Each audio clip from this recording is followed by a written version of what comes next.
అమరావతి రాజధానిగా ఉండాలన్నా, రాయలసీమ అభివృద్ధి చెందాలన్నా జగన్ జైల్లో ఉండాలని పులివెందుల టీడీపీ నేత పైర్ల పార్థసారథి రెడ్డి సంచలన వ్యాఖ్యలు చేశారు.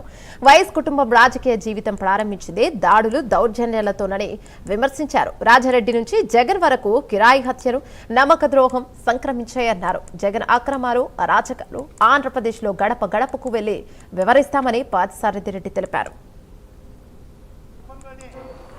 అబద్ధాలని మీకు సవివరంగా నేను ఈరోజు వివరిస్తాను.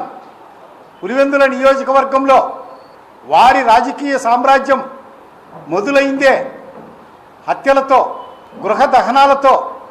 మనుషులందరినీ పూర్తిగా సంహరించడం అంత అవసరం లేదనుకుంటే కాళ్ళు చేతులు విరిచి అవతల పారవేయడం, పదే పదే నా తండ్రిని చంపినటువంటి వారిని వదిలేశామని రాజశేఖర రెడ్డి చెప్పడము, నా తాతను చంపిన వాళ్ళను వదిలేశానని జగన్ చెప్పడము, వారి విశ్వరూపం ఏమిటి?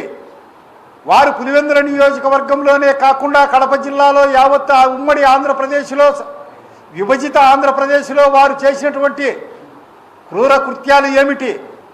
ఒక్కసారి గతమంతా నెమరు వేసుకుంటే మనస్సంతా బాధతో విలవిల్లాడుతుంది. నీ అంత దుర్మార్గుడు, నీచుడు, నర్రూప రాక్షసుడు ఉండనే ఉండడు. పాము మాత్రమే తన పిల్లలను తాను తింటుంది. నోరు లేని క్రూర మృగాలు కూడా చివరకు తన బిడ్డలను సంహరించవు. మరి ఇలాంటి సంఘటనలు నువ్వు ముఖ్యమంత్రి అయిన తర్వాత